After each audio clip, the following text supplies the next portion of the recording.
안녕하세요. 반갑습니다. 제가 내용을 좀 정리를 해서 보내드렸어야 되는데. 아니에요. 저는 모르고 듣는 게 더 좋아요.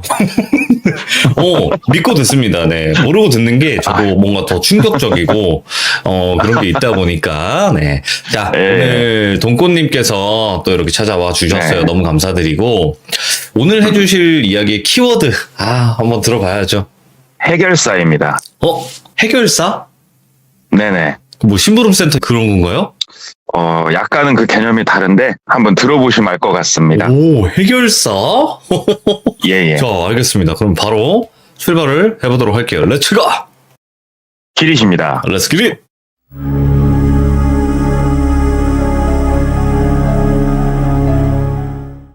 이 이야기는 조금 이제 먼 지역에 계신 현직 자동차 대표님, 대리점 대표님이 영업사원인 시절에 겪었던 일이에요. 오호. 저도 어디서 이 얘기를 듣게 됐냐면은 저희 매장에 고참 선배가 한 분 계시는데 그분하고 입사 동기시더라고요. 그래가지고 이제 개인적으로 친분이 있어서 들었던 얘기를 해주셔가지고 저도 이야기를 듣고 좀 더 디테일하게 듣고 싶어가지고 선배한테 좀 부탁을 했더니 한 뼘 통화로 이렇게 통화하는 걸 들려주시더라고요. 그래서 좀 더 디테일하게 얘기를 들었는데 이 이야기 같은 경우에는 크게 보자면 아시는 분도 있을 거예요. 왜냐하면 워낙에 이제 좀 크게 방송에 나갔었던 일이기도 하고 그래가지고 아시는 분도 있을 텐데 그 뒷얘기예요, 사실은. 이 사건이 이제 벌어진 시기는 90년대 말이에요. 90년대 말이고, 네. 이 사건이 벌어진 지역은 크게만 설명을 드릴게요. 디테일하게는 좀 그렇고, 대한민국을 4등분 했을 때 우측 하단이에요. 우측 하단에서 일어난 일인데, 이제 이분이 영업사원을 그 당시에는 저희 브랜드가 아니었고 다른 브랜드였어요. 영업사원 일을 하고 계셨는데 지금 제가 소속해 있는 곳도 마찬가지고 일반적으로 몇몇 브랜드는 안 그러지만 거의 나머지는 대부분 1년 365일 신규 채용 공고를 항상 올리고 있어요. 네. 그래서 자동차를 판매를 해보고 싶다 이렇게 지원을 하는 사람들이 있으면 면접을 보고 채용을 하게 되는데 나이가 너무 어리거나 아니면은 신용상의 문제가 있으신 분들은 입사가 좀 어려우세요.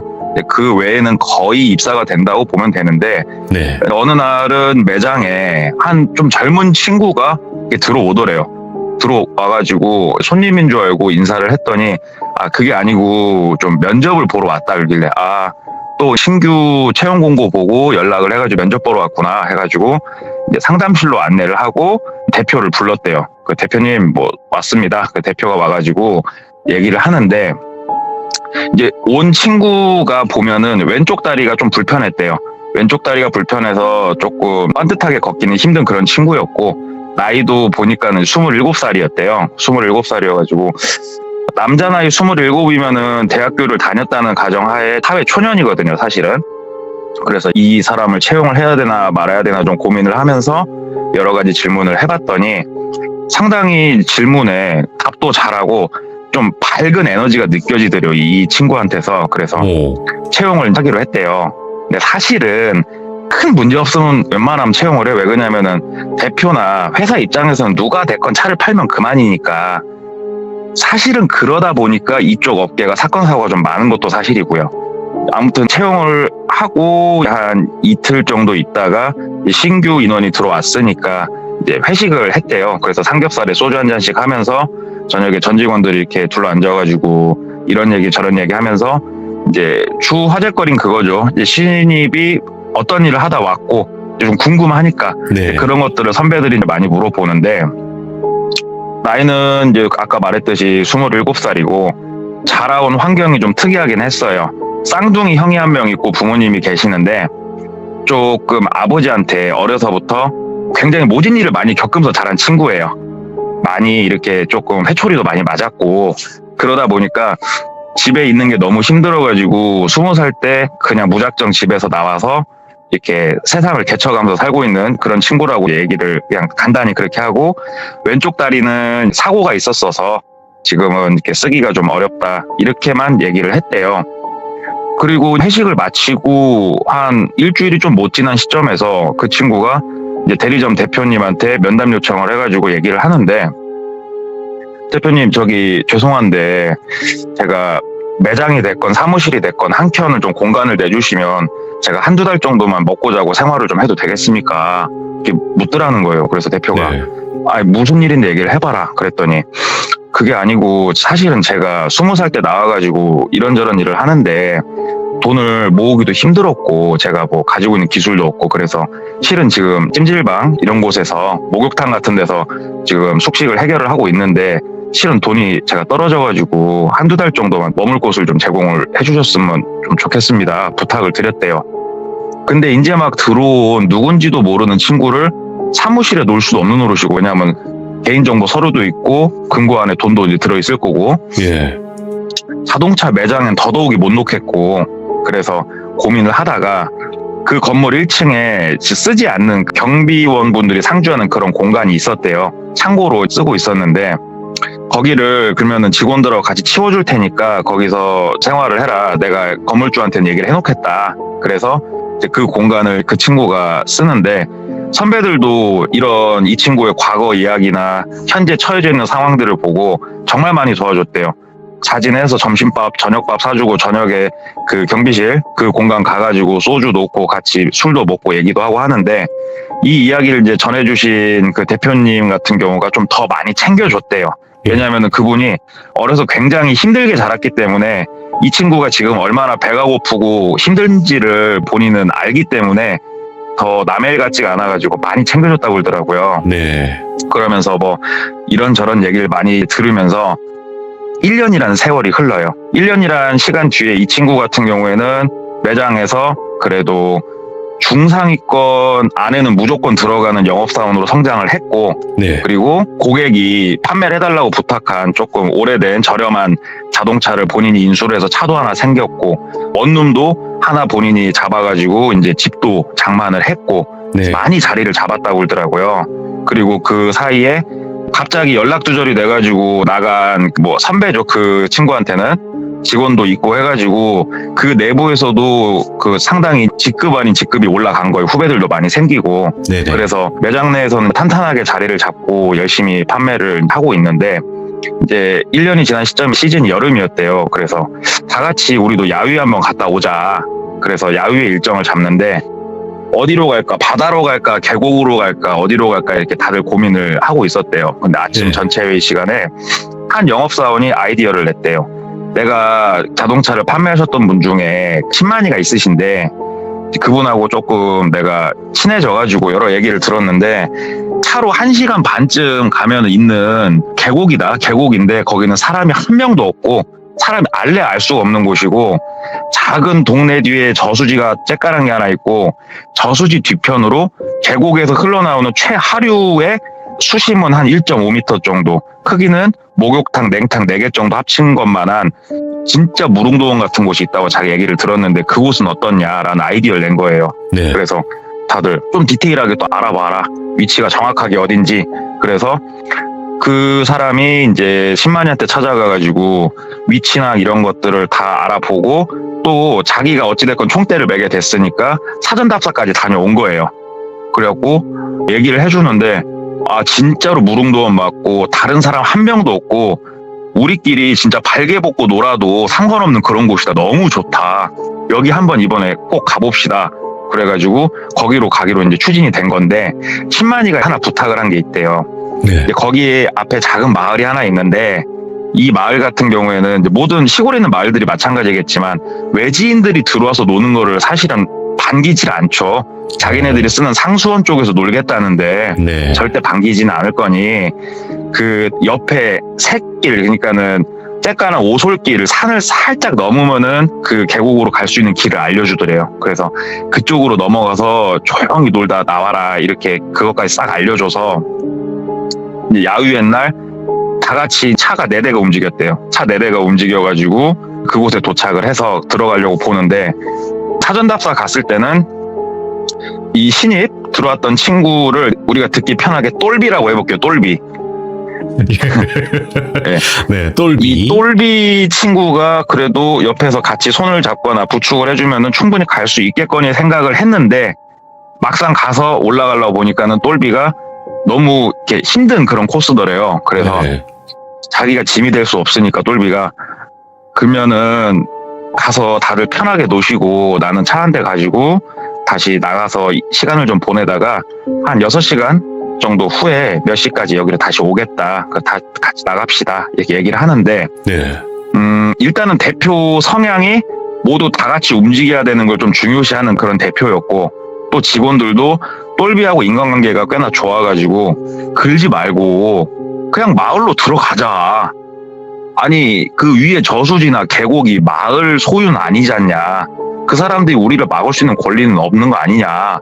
이렇게 또 거기서 즉흥적으로 마음이 모아져가지고 차를 또 4대가 이동을 해서 마을로 들어간 거예요. 네. 마을로 들어가서 이제 마을 지리는 모르니까 이렇게 찾다 보니까는 보통은 그런데 개척교회가 이렇게 작게나마 하나씩 있거든요.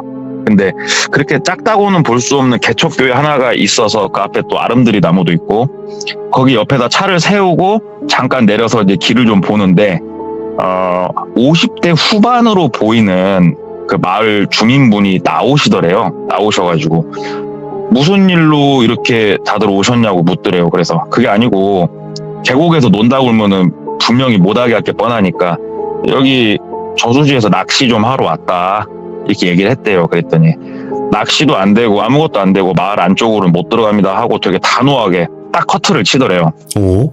그래서 아니 우리가 저수지를 들어가는 거를 막을 권한이 이 동네가 있냐고 하면서 이제 좀 따지면서 실갱이가 살짝 오가고 있는 상황인데 그 동네 분이 한참 얘기를 하다가 뒤에 차 쪽을 이렇게 보다가 그러면서 차로 다가서더래요. 예. 다가서다가 여름이니까 창문을 내리고 있었는데 똘비가 앞에 타고 있었거든요. 조수석에.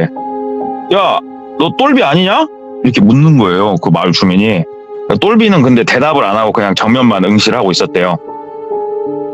야, 너 똘비지? 오랜만에 들어왔네. 너 뭐하고 사냐? 이렇게 묻는 거예요. 동네 사람이. 똘비는 아예 대답을 안 하고 정면만 응시를 하고 있대요. 뭐야? 그 옆에 예. 이 이야기를 전해주신 분이 그때 팀장이었는데 딱 팀장이 나선 거예요. 그러면서 우리 똘비를 아시냐고. 사실은 우리 똘비랑 같은 직장 직원들인데 좀 여기서 낚시도 하고 위에서 물장구도 치고 사실은 좀 놀라고 왔으니까 보니까 모르는 사이도 아닌데 저희가 오히려 우리가 없을 때보다 더 깨끗하게 치우고 우리가 나갈 테니까 허락을 좀 해주시라고 이렇게 얘기를 정중하게 또 드린 거예요. 이때다 싶어가지고. 근데 똘비를 알고 있음에도 불구하고 너무나 단호하게 또 거절하더래요. 아니 아까도 얘기하지 않았냐고. 안 된다고. 왜 마을 위쪽으로 올라가려고 하냐고. 안 된다고 하면서 거절을 하는데 그 옆에 교회 문이 열리더래요. 열리면서 목사님으로 보이는 50대 초반 정도로 보이는 분이 이렇게 나오더래요. 네. 나오면서 이거 소란스러워서 나와봤어요. 그러면서 무슨 일이시냐고 묻길래 그동안 얘기했던 걸 또 다시 말씀을 드렸더니 똘비도 이렇게 쳐다보셨어요. 그 목사님이.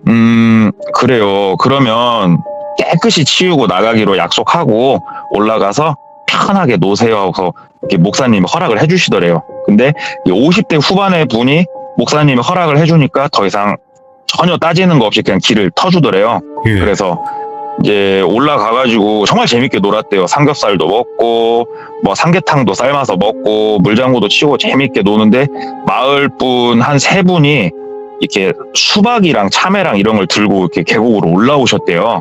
계곡으로 올라오셔가지고 뭐 수박도 먹고 또 얘기도 하고 하는데 약간 멀찌감치해서 그 목사님하고 똘비하고 잠깐 뭔 얘기를 이렇게 둘이 나누더래요. 얘기를 좀 나누고 어찌됐건 이제 재밌게 놀고 깨끗이 자리를 치우고 다시 본인이 소속해 있는 시로 다시 넘어와서 이제 직원들하고 오늘 재밌게 놀았습니다 하고 헤어지는데 그 똘비가 팀장한테 형님이라 불렀는데 형님 저녁에 뭐 소주 한잔 하시죠 이렇게 얘기를 하더라는 거예요. 그래서 사실 너무 궁금했대요. 너무 저 동네를 어떻게 아는지 되게 궁금했대요 그분이. 그래서 그래 내가 오늘 소주 한잔 사줄게 하면서 이제 또 술을 마시러 간 거예요 저녁에.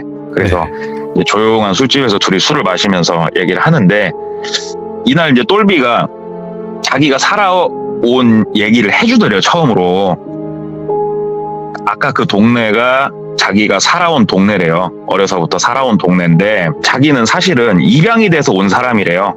근데 이 입양 사실을 처음부터 알고 있었던 건 아니고 한 9살, 10살 되게 어린 시절에 낮잠을 자고 있는데 부모님하고 목사님하고 하는 얘기를 들었다는 거예요. 똑똑히 기억을 한대요. 당신네 아들이 30살을 못 넘기고 단명할 건 알고 있지 않냐. 그래서 양자를 한 명 드린 거예요. 그렇게 예. 입양을 해서. 그래서 저 아이가 원래 친아들이 갖고 짊어져야 될 운명을 대신 짊어지면 당신 아들은 이제 자유로워진다. 이런 얘기를 목사님하고 그 부모님하고 하는 얘기를 들은 거예요. 예. 그 얘기를 어린 나이에 들었는데 어린 나이에 사실 입양이 뭔지도 모르고 디테일한 그런 어려운 얘기를 모르니까. 근데 아무리 어린 나이지만 그 말을 듣는데 기분이 굉장히 오묘했다고 이렇게 표현을 했다고 그러더라고요. 네. 그래서 그 말이 토시 하나 안 틀리고 머릿속에서 계속 맴도는데, 초등학교를 마치고, 초등학교라고 해봤자 그 작은 마을 안에 있는 분교 같은 곳이었대요. 거기서 초등학교를 마치고 또 자기가 한 11살, 12살쯤 됐을 때부터는 그 마을 안에 있는 교회는 특이하게 매주 목요일마다 예배를 본대요. 매주 목요일마다 되게 특이하게 예배를 보는데, 자기를 포함해서 총 3명 정도의 또래 아이들이 항상 모든 마을 사람들이 보는 앞에서 회초리를 맞아야 됐었대요. 매주. 예. 매주. 그러니까 이게 채찍 올 때 이런 게 아니고 진짜로 우리가 체벌을 받듯이 항상 회초리를 맞고 그렇게 자기는 성장을 해왔는데, 이게 문화의 차이인 것 같아요. 어려서부터 그 마을에서만 똘비는 살아왔던 거예요. 그래서 이 회초리를 맞고 매주 목요일마다 예배를 가야 되고 이런 게 이상하다고 자기는 성장 과정에서 생각을 해본 적은 없대요. 원래 당연히 그런 건 줄 알았대요, 그냥. 그리고 초등학교를 마칠 무렵이 되고 중학교랑은 진급을 시키지 않았고 이제 산일, 밭일 이런 것만 주구장창 시켰대요. 노예 마냥. 되게 어려서부터 온갖 잡일을 다 하고 그렇게 지내오는데 17살이 이제 되던 해가 됐어요. 그리고 이 똘비는 17년이라는 세월을 살면서 단 한 번도 마을을 나가본 적이 없어요. 예. 단 한 번도 이 마을을 나가본 적 없이 17년을 그 마을 안에서만 일하면서 산 거예요. 나갈 생각도 해본 적도 없대요. 그냥. 근데 타지에서 사람들이 산 뒤로 놀러 왔는데, 등산객인지 뭔지 모르겠는데 그 사람들하고 맞닥뜨렸는데 자기 몰골이 너무 누추하고 또 군데군데 상처도 있고 이러니까 좀 대화를 나누게 됐대요. 예. 그러면서 태어난 지 17년 만에 마을 바깥 세상이 있는 걸 알게 됐대요. 이 마을 말고 바깥 세상이란 곳이 있구나. 예. 정말 많은 사람들이 살고 있고 내가 살고 있는 지금 여기가 어쩌면 좀 비정상일 수도 있겠다는 이런 거를 조금 알게 된 거예요, 똘비가. 그래서 호기심이 너무 강하게 작용을 하는 거예요. 태어나 처음 알았으니까. 그래서 밤에 탈출을 감행을 했대요. 밤에 그 시골이다 보니까 화장실이 집 밖에 있었는데 밤에 화장실을 가는 척 하면서 신발을 신고 무작정 그냥 마을 바깥쪽으로 이어진 길을 따라서 뛰었대요. 그냥 막 뛰어서 가니까는 그 포장이 되어 있는, 그러니까 거의 비포장이라고 봐야 되는 그런 길이 외길로 쭉 나 있고 바깥으로 그 길을 따라서 한참 뛰어가니까는 이렇게 정자가 하나 나오더래요. 정자가 하나 나오고 그쪽으로 뛰어가는데 갑자기 그 오밤중에 누가 확 튀어나오고 자기를 탁 잡더래요. 너무 놀래가지고 소리 질렀대요. 아유, 뭔가 하고 봤더니 마을 동네 분이시더래요. 예. 이게 이제 나중에 이 사람도 얘기를 해준 게, 세상에 동네 분이 돌아가면서 마을 바깥쪽에서 쉬운 얘기로 불침번을 쓰는 그런 마을이에요, 거기가. 지키고 있네. 예. 지키고 있는 거예요. 그래서 잡혀갖고 똘비야 너 이 시간에 어디 가니? 이렇게 묻더라는 거예요. 그래서 소화가 안 돼서 그냥 달리기 하고 있었다고 그렇게 얘기를 했대요. 그랬더니 그래도 이 시간에 그렇게 뛰면 돌부리에 걸려 넘어지면 크게 다친다고 하면서, 야 그러지 말고 너 후레쉬도 안 갖고 왔구만, 나랑 같이 집으로 가자, 너 이러다 다친다 하면서 그 동네 분이 똘비 손을 잡고 집으로 다시 간 거예요. 예. 집 대문을 딱 들어 쓰더니, 예를 들어 똘비 아버지가 뭐 김씨라고 해볼게요. 딱 들어 쓰자마자 어이 김씨 하고 그냥 소리를 확 지르더래요. 김씨 나와봐, 나와 하면서 소리를 지르니까 김씨가 자다 말고 무슨 일이야 하고 나오니까, 애새끼 교육을 어떻게 시키길래 애새끼가 마을 밖으로 뛰어나가고 있어 하면서 막 소리를 그 오밤중에 지르더라는 거예요. 예. 그래서 똘비는 그날 밤에 안 죽을 만큼 맞았대요. 안 죽을 만큼 맞았고 그 과정에서 왼쪽 다리가 잘못된 거였더만요. 아이고. 왼쪽 다리가 잘못됐는데 그날 이후로는 대놓고 감시를 하거나 이런 건 없었지만 그냥 그러려니 하고 또 나갈 생각도 크게 안 하고 있는데 마음 한편에서는 꼭 나가야겠다는 생각이 한 살 한 살 더 먹을수록 크게 자리 잡는 거예요, 똘비가. 그러다가 이제 19살이 거의 꺾일 무렵에 이제 결단을 내리게 됐어요. 네. 그 마을 뒤편에 산에 조금만 얕은 산을 올라가면 작은 동굴이 하나 있대요. 정말 작은 동굴이 하나 있는데 똘비는 스스로가 여러 가지 시나리오를 머릿속에 써본 거예요. 그래서 2, 3일치 간단하게 먹을 수 있는 식량을 내가 챙겨서 밤에 도주를 하자. 어차피 마을 밖으로 나가면 잡힐 것 같고 내가 없어진 걸 알면은 나를 찾으러 올 테니 저 동굴에 이틀 정도 숨어 있자. 네. 그래서 밤에 나가서 그 동굴에서 이틀간의 시간을 보낸 거예요. 혼자서. 나가지도 않고 꿋꿋이 버티면서 이틀의 시간을 보내고 그 뒤로 나 있는 산을 넘어가는데 다리가 한쪽이 정말 불편하거든요. 그래서 한 마리 짐승이 됐었다고 그렇게 얘기를 하더라고요. 네 발로 최대한 기어서 이제 산을 넘고 미끄러져서 내려가고 이렇게 산을 넘는데 사실은 계획이 없었대요. 왜 그러냐면 그 마을에서 벗어나 본 적이 없던 사람이잖아요. 아이고. 그냥 막연한 생각이 있었대요. 이 산을 넘어가면은 다른 세상이 있겠지란 그 생각. 정말 죽을 힘을 다해서 산을 넘었는데 또 산이더래요. 그래서 그 산을 넘었는데 또 산이고 그럴 수밖에 없잖아요. 깊은 산 중이니까 거기가. 그렇죠. 예. 이제는 돌아갈 힘도 크게 없다라고 느끼는 순간 길이 보이더래요. 그 우리가 흔히 산에 이렇게 내놓은 재라고 그러죠. 재 길이 내려가고 이 친구는 처음으로 도로라는 걸 보게 된 거예요. 예. 되게 신기한 눈초리로 이렇게 보는데 자동차는 그 마을 안에도 있었기 때문에 자동차가 다니는 건 알고 있으니까 차가 지나가길래 막 손을 흔들었대요. 화물차 한 대가 지나가길래 그랬더니 화물차가 이렇게 서서 무슨 일이냐고 물어서 그게 아니고 산에서 제가 여기서 길을 잃었는데 사장님 가시는 길까지만 좀 태다 주시면 안 되냐고 그냥 물었대. 어디로 갈지도 모르니까 아저씨 가시는 데 좀 태다 주시라고. 그래서 그분 차를 타고 그분 목적지로 같이 따라온 게 지금 일하고 있는 지역이에요. 1시간 반 떨어진. 예. 근데 그 지역에 와가지고 그냥 무작정 계획이 없으니까 여기까지가 이 똘비의 계획이에요. 그냥 걷는데 태어나서 처음 맡아보는 너무 맛있는 향기가 코끝을 스치더래요. 봤더니 중국집이더래요. 그래서 오. 그 중국집 들어가가지고 사장님한테 무슨 일을 시키셔도 열심히 할 테니까 저 밥 한 끼만 주시면 안 되겠냐고 이렇게 얘기를 했더니 중국집 사장님이 짜장면 한 그릇을 내주더래요. 네. 그래서 짜장면을 맛있게 먹고 무슨 일이든 시켜주시라고 얘기를 했더니 먹었으면 가라고. 그러니까 거진 줄 알았던 거예요. 아니면 힘든 어린 친구나. 네. 제가 그게 아니고 저도 일을 해서 먹고 좀 여기서 어떻게든 생활을 해야 되는데 좀 거둬주십사 이렇게 말을 한 거예요. 그 어린 나이에. 이제 갓 20살 된 애가. 그래서 중국집 사장님이 그래도 걷어주셨다고 그러더라고요. 그래서 다리가 불편하니까 배달이나 뭐 이런 건 못하고 매장 안에서 간단한 서빙 정도만 하면서 거기서 이제 몇 년 숙식도 했고 이런 어려운 시간을 버티면서 구르고 굴러서 자동차 매장까지 왔던 거더라고요. 야, 진짜. 그러다 보니까 돈도 없었고 자동차 매장에 와서도 처음에 잘 곳이 없고 돈이 떨어져가지고 그 경비실 한쪽 치워준 데서 먹고 자고 하면서 그래서 지금은 차도 있고 원룸이지만 집도 있는 것까지 이 친구가 혼자 일구어낸 거더라고요. 와, 그래서 그 얘기를 쭉 듣는데 이분이 진짜 코끝이 시큰하더래요.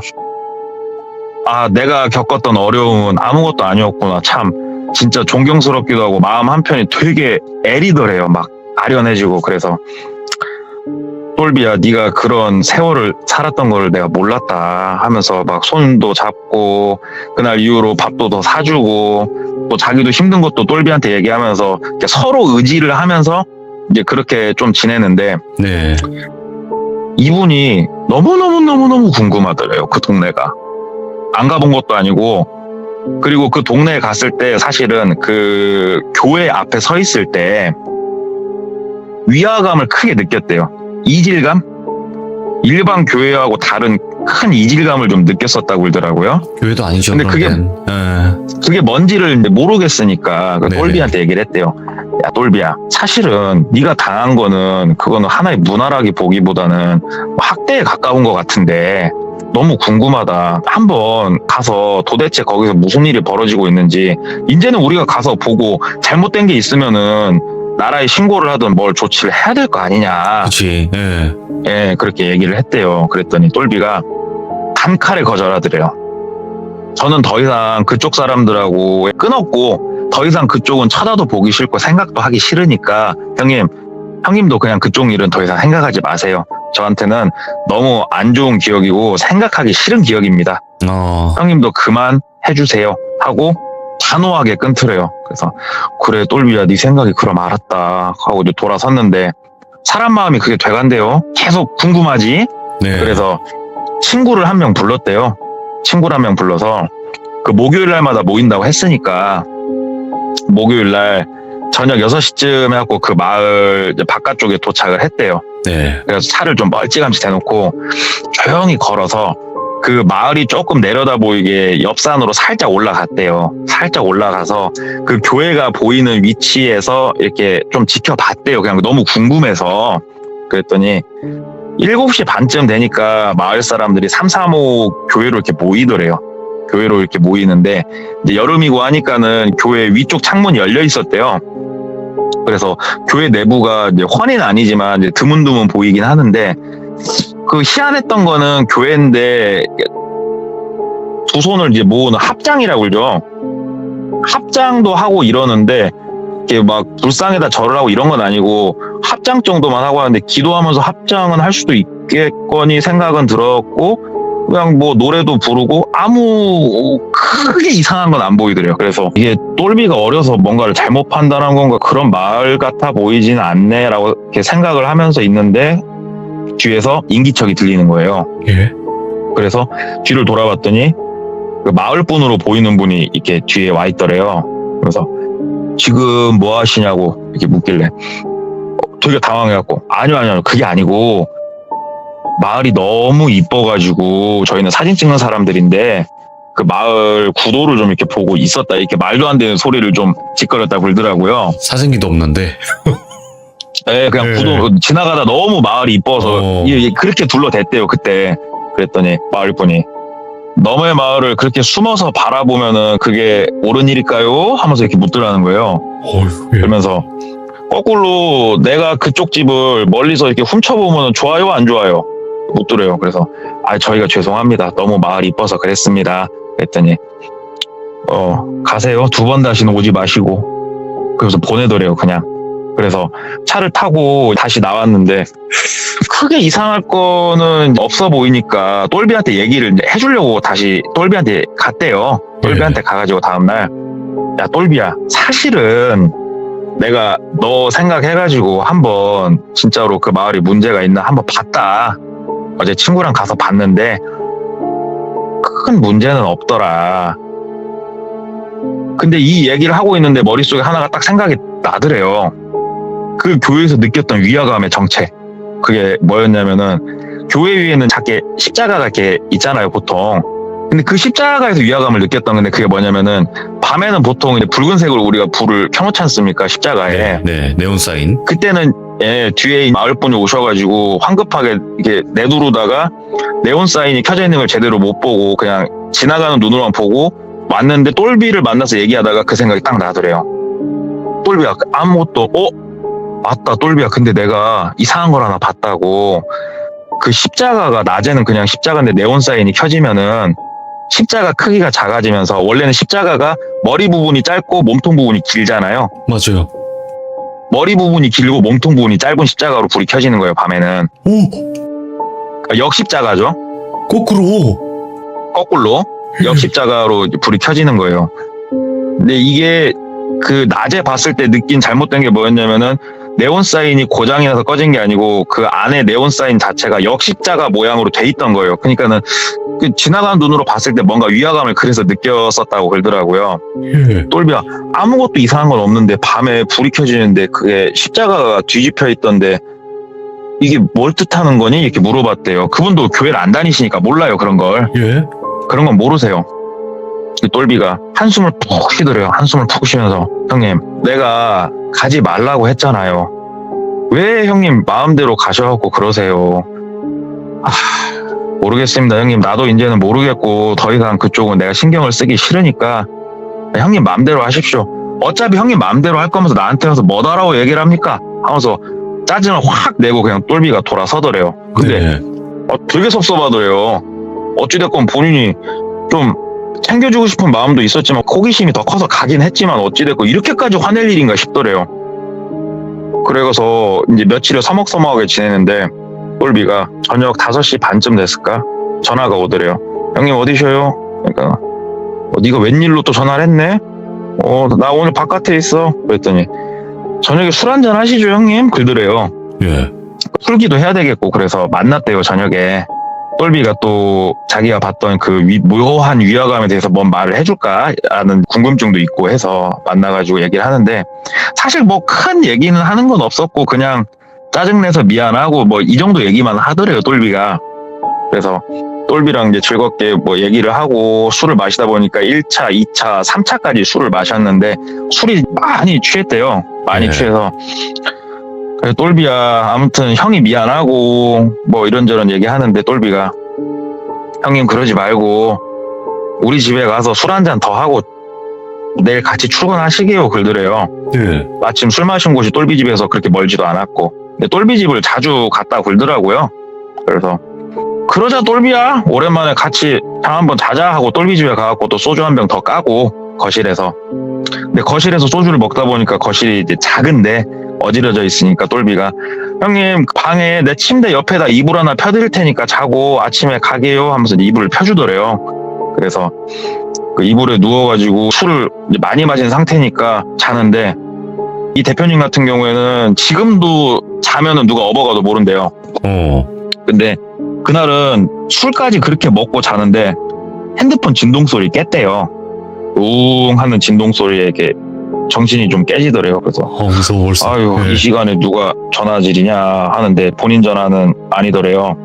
근데 똘비가 진동이 울린 핸드폰을 이렇게 잡고 화장실로 가더래요. 네. 근데 이 사람은 정신은 살짝 들었는데 눈 감고 이렇게 누워있는데 똘비가 일어나서 화장실을 가는데 똘비의 발걸음 소리는 원래 저벅 철푸덕 저벅 철푸덕이에요. 한쪽 다리가 불편하니까. 그렇죠. 근데 발걸음 소리가 저벅 저벅 저벅 저벅 저벅 저벅 가더래요. 그래서 내가 좀 잘못 들었나? 하고 이렇게 봤더니 이미 똘비는 화장실로 쏙 들어간 후더래요. 예. 그래서 아닌데 똘비가 이렇게 걸을 수가 없는데 왜냐하면 1년을 넘게 지켜본 친구예요 똘비를. 예. 그래서 이렇게 방 입구 쪽에 앉아가지고 귀를 좀 기울였대요 똘비가 통화하는 거를. 그랬더니 똘비가 통화를 하는데 통화 내용이 그러니까 동네에서 왜 나를 아는 척 했냐고 왜 일을 여기까지 오게 만들으셨냐고 하면서 좀 짜증을 이렇게 목소리를 죽여서 내더래요. 통화를 왜 일을 여기까지 나를 아는 척해서 만들었냐고 하면서 짜증을 팍팍 내면서 어찌 됐건 일단은 여기 일은 내가 처리를 할 테니까 내가 또 이동해야 될 곳이랑을 준비하라고 그렇게 통화를 하는 걸 들었는데 이게 뭔 말인지 싶었대요. 그때만 해도 공포감은 없었대요 크게. 그때까지만 해도 그냥 호기심이 더 컸죠 이 사람은, 그 대표님은. 그래서 똘비가 전화를 거의 끊는 것 같길래 다시 자기 자리에 이렇게 돌아 누워서 그냥 있었대요. 그랬더니 똘비가 전화를 끊고 현관 쪽에 가고 딸그닥 하고 부엌 옆에 광이 있어요. 그 창고같이 작게. 거기서 뭐 푸시럭 하고 비질 소리도 나고 하더니 방으로 이렇게 들어오더래요. 방으로 들어와서 자기 옆에다가 뭐 이렇게 푸시럭 하더래요 이렇게. 그래서 아유 모르겠다 그냥 하는데도 잠은 안 들더래요. 잠은 안 들고 이러고 있는데 똘비가 흔들더래요. 형님 이쪽에서 주무셔. 이쪽에서. 그쪽에 주무시지 말고. 그래가지고 흔드니까 하면서 옆으로 이렇게 하면서 팔로 거기를 툭 치는데 옆에 비닐을 깔아놨더래요. 뭐야? 하면서 눈을 떠가지고 똘비를 이렇게 누워있으니까 올려다 보는데 똘비가 한 손은 뒤로 하고 형님 여기로 누우셔요 이러고 있더래요. 그래서 하고 이렇게 바라보는데 그 똘비 뒤편에 그러니까는 자동차로 따지면 하이그로시 재질, 그러니까 좀 뭔가 이렇게 비치는 재질의 그런 장이 하나가 있었대요. 예. 근데 이제 원룸이다 보니까 바깥에 가로등이 켜져 있으니까 불빛이 안으로 들어오잖아요. 살짝이나마. 거기에 이렇게 비친 거를 봤는데 팔 뒤에 뭐가 있었냐면은 그 모양이었다고 말씀 주셨거든요. 군용 칼. 와. 그러니까 일반 과도나 이런 게 아니고 군용 칼 있잖아요. 우리 군대 가면 배급받는. 손잡이 쪽에 이렇게 막 홈 나 네. 있는 거 그건가? 예.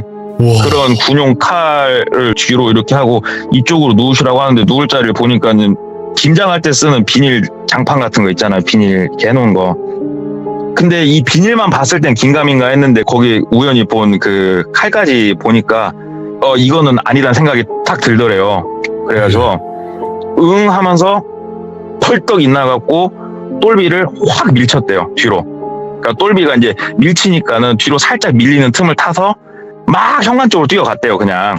예. 그래서 혹시라도 내가 지금 술 기운에 오해한 거면은 야 내가 어제 잠을 자다가 먼 꿈을 꿨는지 몰라도 좀 그랬다 이렇게 얘기하면 되는 거니까 그거는. 예. 현관 쪽으로 뛰어나가고 현관문을 열라고 보니까 그 이제 동작감지 센서가 있어서 본인이 앞에 딱 가니까 이제 불이 켜지는데 안에서 바깥쪽으로 그 나가는 곳에 열쇠가 채워져 있더래요. 네. 그 자물쇠로 이렇게 넣어서 돌려야 열리는 열쇠 있잖아요. 그러니까 쉬운 얘기로 안에서 바깥으로 못 나가게 시건 장치가 되어 있더래요. 또 못 나가니까 뒤를 딱 찾아봤는데 똘비가 이제 대놓고 칼을 들고 방에서 나와 있더래요. 그래서 허허 이제 머릿속에 하얘지죠 사람이. 그래서 야 똘비야 왜 그래? 너 지금 너 술이 안 깼냐? 왜 그래? 하는데 똘비가 빠른 걸음으로 전혀 쩔뚝거리고 이런 거 없이 저벅저벅 걸어오더니 휘두르기 시작을 하는데 예. 영화에서 본 것처럼 막 삭삭삭 하면 사람이 하고 죽는 게 아니고 거기서 아무리 칼을 들고 있지만 몸싸움을 이제 하게 되잖아요 사람이. 심하게 하죠. 예. 예, 진짜로 죽음에 닥친 사람은 안 죽으려고 온 힘을 다하고 죽이려는 사람은 죽이려고 온 힘을 다해서 둘이 하는데 그 과정에서 왼쪽 팔에 큰 상처를 좀 입고 근데 피가 줄줄줄 날 정도로 그렇게 상처를 입었는데도 그 당시에는 고통이 하나도 안 느껴졌대요. 팔에 하나도 고통이 안 느껴졌고 이렇게 하다가 어떤 타이밍에 자기가 힘을 줬는데 똘비가 뒤로 두세 발 밀린 거예요. 예. 그 틈을 타가지고 거실에 창문이 하나 있는데 닫혀 있었는데 창문으로 가가지고 창문을 열고 그냥 창문 바깥으로 뛰어내린 거예요. 그냥. 근데 똘비 방이 3층이었다고 그러더라고요.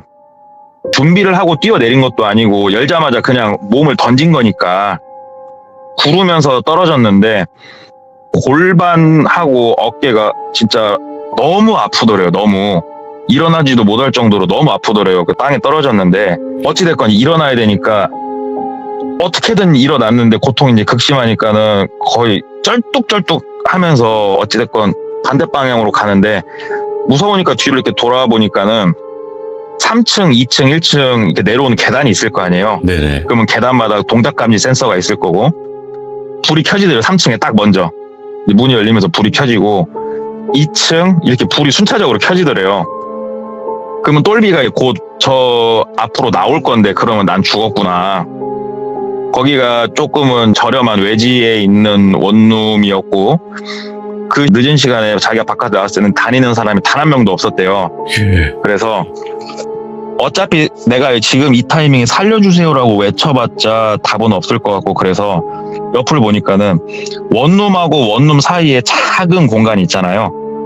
그 공간 안에 그 에어컨 실외기 같은 것도 있을 거고 그쪽으로 일단 들어갔대요. 그냥. 예. 왜 그러냐면 본인이 뛰어서는 도망갈 수 없는 몸 상태이고 똘비한테 잡힐 게 뻔하니까 그쪽에 깊이 몸을 숨기고 실외기 뒤에 숨어가지고 가만히 있었대요. 그냥 가만히 있었더니 그 앞으로 똘비가 싹 지나가는 게 보이더래요.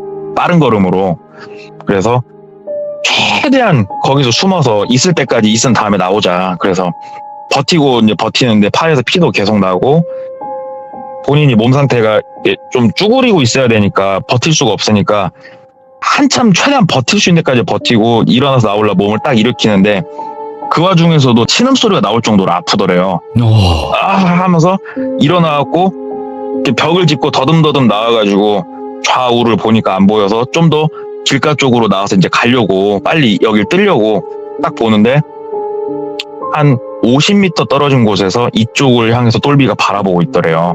예. 그러니까는 똘비도 바보가 아니잖아요. 떨어지는 꼬라지를 봤을 건데 이렇게 사라졌을 수는 없으니까 본인이 그쯤까지 좌우를 살피면서 가서 보고 다시 훑으면서 오고 있는 길이었나 봐요. 똘비가. 똘비랑 눈이 딱 마주쳤대요. 아, 나는 여기서 끝났구나. 나는 여기서 죽는구나 싶어서 성대가 찢어져라 소리를 외쳤다고 그러더라고요. 네. 사람 살려! 사람 살려주세요! 도와주세요! 살려! 하고 소리를 지르는데 똘비가 있는 반대 방향에서 차가 한 대가 라이트가 켜지더니 그래도 출발을 하더래요. 그 소리를 듣고. 네. 근데 똘비도 뛰기 시작을 하더래요. 정말 잘 뛰더래요, 똘비가. 그래서 똘비가 10m, 15m 정도 앞에 와 있을 때 차가 자기 옆에 섰대요. 자기가 워낙 크게 소리를 막 지르니까 계속. 근데 차에서 운전석 문이 처음으로 열리는데도 똘비는 안 멈추고 있었다고 그러더라고요. 예. 근데 운전석 문이 살짝 열리고 곧 이어서 조수석하고 뒷문짝 2개까지 한 번에 다 열리더래요. 그러면서 그 안에서 대학생으로 보이는 남성 4명이 내리더래요, 차에서. 네. 그러니까는 젊은 친구들인데 뭐 술 한잔하고 들어가는 길인지 어쩐지는 모르겠는데 똘비가 한 명 같으면은 제끼고 가려고 생각을 했었나 모르겠는데 딱 가니까 문짝이 4개 열리면서 사람이 4명이 내리니까 똘비가 바로 뒤로 돌아서더니 다시 반대 방향으로 뛰더래요, 그냥. 그래서 똘비는 도망가고 일단은 그 대학생으로 보이는 사람들이 도와줘서 인근에 있는 병원으로 옮기고 경찰도 부르고 해서 다 얘기를 했는데 근데 저도 이 얘기를 들으면서 안 건데 내가 이런 일을 겪었소라고 얘기를 해봤자 경찰이 강제로 바로 그 집 문을 뜯고 들어갈 수는 없다고 그러더라고요. 예. 안에서 집주인이 문을 열어주지 않는 이상 임의적으로 얘기만 듣고 강제로 문을 뜯고 들어가서 조사하고 이런 거는 안 된다고 그러더라고요. 영장도 그래서 있어야 되니까. 예. 좀 시간이 지난 후에 이제 그 집을 조사를 하고 자기 피도 그 안에 있을 거고 네. 이러니까는 조사를 하는데 그 집 안에는 똘비에 수많은 지문이 찍혀 있을 거 아니에요. 여기저기 등록이 안 된 지문이에요. 그러니까 애초에 주민등록이 안 되어 있는 사람이래요. 이 사람은 지문만 놓고 봤을 때는. 그리고 입사지원서를 냈을 때 준 서류들을 검토를 해보면은 실종신고나 이런 거는 안 돼 있는 사람인데 어찌됐건 부모 없이 혼자인 사람인데 경찰 쪽에서도 이 사람을 접촉을 할 수가 없는 거죠.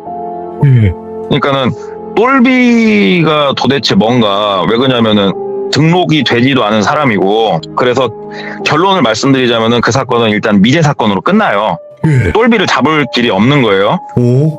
그렇게 끝나고 6년이란 세월이 흘렀대요. 그러니까 정확한 연도까지 얘기해 줬는데 일단은 그냥 그쯤만 말씀을 드릴게요. 네네. TV를 보는데 뉴스가 나오더래요. 어떤 큰 사이비 단체에서 그 신도들이 이탈을 하는 신도들이 있을 거 아니에요. 네. 그러면 그 신도들을 이제 무자비하게 잘못되게 만들어가지고 매장을 한 사건이 크게 방송에 나온 걸 이분이 보셨다고 그러더라고요. 옛날에. 예. 근데 이제 보통은 포커스가 교주한테 맞춰지거든요. 보통 이런 네네. 사건들은. 근데 그 뉴스 프로그램에서 보니까는 교주 말고도 거기에 가담한 쉬운 얘기로 행동대원들이 있을 거 아니에요. 같이 줄줄이 딸려서 이렇게 나오는 장면이 있는데 뭘로 뒤집어 쓰고 이러고 있기는 하지만 딱 보고 똘비네 정확하게 알아보겠더래요. 예. 정확하게. 아, 똘비네. 그래서 그 길로 바로 경찰서에다 다시 전화를 했대요.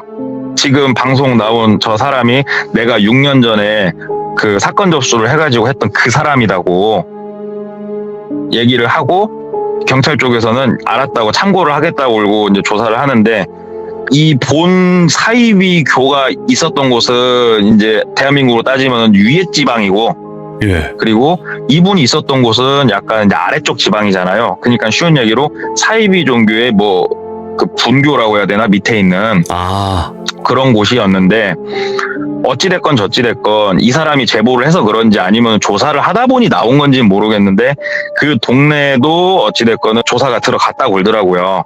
조사가 들어갔는데 그 교회가 있었고 교회 앞에 아름드리 나무가 있었다고 제가 말씀을 드렸잖아요. 네네. 그 아름드리 나무 밑에서 일단은 그 몇 구의 백골이 발견이 됐다고 그러더라고요. 백골이 발견이 됐는데 예. 제가 말씀을 드릴 때 서두에 똘비가 들어오고 몇 달 안 있다가 선배가 그냥 말없이 나가고 또 똘비가 그래서 뭐 자리를 잡고 이런 말씀을 제가 드렸었어요. 네. 아까 말씀을 드릴 때. 그 말없이 나간 분의 백골이에요, 그게. 그것까지 다 밝혀진 것들이에요. 와. 그리고 그 말없이 나간 분이 그 사이비 거기에 가담을 하셨던 분이고, 예. 그래서 진실을 정확하게 밝혀진 건 없어요. 정확하게 밝혀진 건 없는데 그 모든 사건의 정황이나 이쪽 종교 관련해가지고 방송 나온 거를 다 보면은 똘비라는 사람은 쉬운 얘기로 이 사이비 집단에서 키운 해결사인 거예요. 해결사. 그러니까 통화 내용을 들어봐도 왜 나를 아는 척했냐, 오늘 내가 여기를 정리를 하고 나는 이제 뜨겠다, 이런 류의 통화를 한 거를 봐도 그렇고, 그리고 자기 매장에 그 사이비 종교에 심취해 있는 그 사람이 있었다는 것도 사실은 사이비가 보통 바깥에서 그 사람들 보면은 티가 안 나잖아요, 보통은. 네. 알 수가 없는데 거기서 나오려고 했던 사람을 어떻게 보면은 해하려고 그 집단에서 보낸 해결사라고 이렇게 생각이 된대요. 그리고 시간이 이렇게 지난 지금에 와서 생각을 돌이켜 해보면 똘비가 살려준 것 같다는 생각을 한대요, 본인은. 일부러? 그러니까는 지금 와서 다시 돌이켜 생각을 해보면 네. 똘비가 얼마든지 자기를 해할 수 있었지 않았을까. 그러니까는 그 비닐을 깔아놓고 한 거는 쉬운 얘기로 그래야 정리가 편할 거니까 그렇다 손 칠 수 있다 치더라도 현관 앞에서 몸싸움을 할 때나 자기가 돌이켜 생각을 해보면은 몇 번이고 똘비가 치명상을 입힐 수 있었던 걸로 자기는 기억이 된다고 그러더라고요. 근데 네. 똘비가 안 그랬다고 지금 와서 생각해보니까 그렇게 생각이 된대요. 그래서 어찌됐건 1년이 넘는 시간 동안 정말 자기는 진심을 다해서 똘비를 챙겨줬는데 어쩌면은 그 진심이 똘비한테 닿아서 똘비가 망설인 거이지 않을까. 본인은 이제 와선 그렇게 생각이 든다고 하더라고요. 예. 그래서 이 이야기 같은 경우에는 선뜻 안 믿겨지죠. 안 믿겨지는 이야기인데 실제로 자동차 업계에서 그쪽 지역에서 대표님이 그 말씀까지 전해주시는 걸 한뼘통으로 직접 들었으니까 네. 그래서 크게 살붙이는 거 없이 있는 그대로 한번 얘기를 전달을 해봤어요. 와. 진짜로 조그만한 정이라도 있었을까요? 그러니까 망설이게 되는 치명상을 입힐 수 있었지만 말 그대로 아니면 혹은 형님이 살아 돌아가서 그 사건을 좀 마무리해서 날 좀 멈춰주세요, 좀 이런 의미도 있었을까? 너무 생각했나 거기까지는? 모르겠어요. 저도 이야기를 아. 듣고 이제 사입이다 보니까 어떤 생각을 갖고 사는지 모르겠는데 예. 그 동네가 자기가 살아왔던 것도 맞고 어쩌면 자기 과거도 굳이 과거를 지어내서 말할 필요는 없잖아요. 그렇죠. 그런 일을 갖고 네. 온 사람이. 그러니까 어느 정도 이분도 그렇게 생각을 한 게 뭐냐면은 똘비가 자기 과거에 대해서도 얘기를 하고 그러니까 자기 진심이 통하니까 자기가 살아왔던 세월에 대해서 이렇게 한 번은 털어놓은 거이지 않을까. 그러니까 그분도 지금 그렇게 생각을 하시겠죠. 일단은 이제 동네 꼬마님께서 어떤 종교인지 일부러 말씀도 안 하신 것 같고 보니까 굳이 얘기해서 지금 뭐 좋을 건 없는 것 같고 어차피 조금 예. 찾아보시면 다 나올 것 같긴 한데 그거는 예. 이제 시청자분들의 판단에 알아서 하시면 될 것 예. 같고 와 근데 진짜 숨 막혀요 동네 꼬마님 이야기 자체가 항상 왜 이렇게 아이고. 숨이 막힌지 모르겠어 나 이제 숨 쉬어요 진짜로 와 얘기가 어지러지래 길어진 거 아닌가 싶네요. 저 하다 아니요. 보니까. 52분이 한 10분 정도 되는 것 같아요, 정말. 아, 그래. 진짜 그 마법 같아요. 이 신기해요, 이런 게. 아유, 감사합니다. 진짜 동네 꼬마님, 진짜 너무 감사드리고, 이제 숨 좀 쉬겠습니다. 아무튼, 오늘 이야기 너무 감사드립니다. 고맙습니다. 아유, 감사합니다. 네, 감사합니다. 숨 좀 쉽시다, 여러분들. 진짜. 와. 그래요. 이런 사건들은 되게 많을 거예요. 뭐 강력 사건 아니면 여러 가지 숨막히는 사건들도 많을 텐데 이거는 동네 꼬마님께서 숨막히게 이야기를 해주셔서 이렇게 듣는 거지. 사실 이런 이야기들은 되게 넘쳐나고 많아요. 네. 하지만 이야기를 너무나 우리가 진짜 거기 있는 것 마냥 진짜 이야기를 너무 잘 들려주셨고, 그리고 이제 동네 꼬마님이 연기가 되시잖아요. 이분이 뭔가 얘기할 때 이제 막 예를 들어서 이분이 또 자동차를 판매를 하시잖아요. 차 사러 왔는데 안 사시면 좀 그렇죠. 예, 이러면 안 살 수가 없어. 무섭잖아. 막 오버랩이 되는 거야, 시들무랑. 그러면 안 되는데, 고객님 차 사러 왔죠. 근데 차만 이렇게 쓱 보고 나한테 말만 걸고 차 안 사셨죠. 그럼 돼요, 안 돼요? 이러면 얼마나 무서워. 아, 예, 계약하겠습니다. 그래서 계약을 해야 되는 우스갯소리로 한 거지만, 그만큼 연기를 잘하셨다라는 거 이야기를 들려드리고 싶었습니다.